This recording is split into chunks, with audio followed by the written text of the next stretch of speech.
Pendant la conférence de Berlin, les ancêtres des pères fondateurs de la démocratie ont eu la sottise et la bêtise de diviser l'Afrique.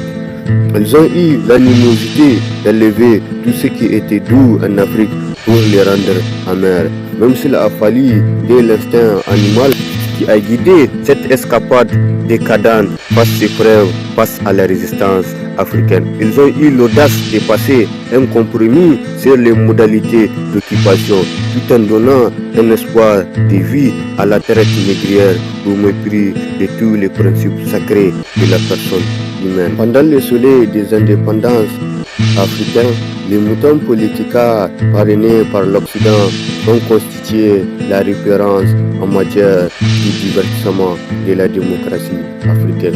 Même si ces derniers moutons soumis au devoir de confidentialité du contrat des soleils des indépendances ont été des acteurs génocidaires de la souveraineté africaine.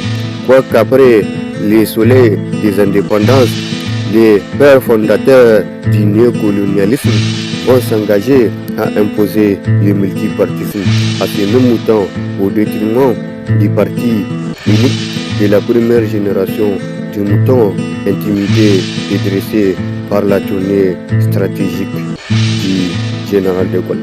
En effet, l'avènement du multipartisme a été un tournant décisif pour la crédibilité d'un pays dit des droits de l'homme, pour la crédibilité du mouton dévoué à la démocratie européenne et pour la crédibilité de la démocratie française comme de toutes les autres puissances tachées par le sang et la sueur de la colonisation.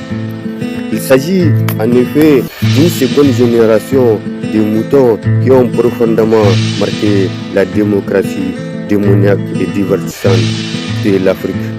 Il s'agit en effet d'un troupeau de moutons adeptes du gémophotisme. Il s'agit d'une race de moutons qui se sont évanouis de plaisir juste après la proclamation de la Commission électorale nationale et indépendante de la volonté populaire.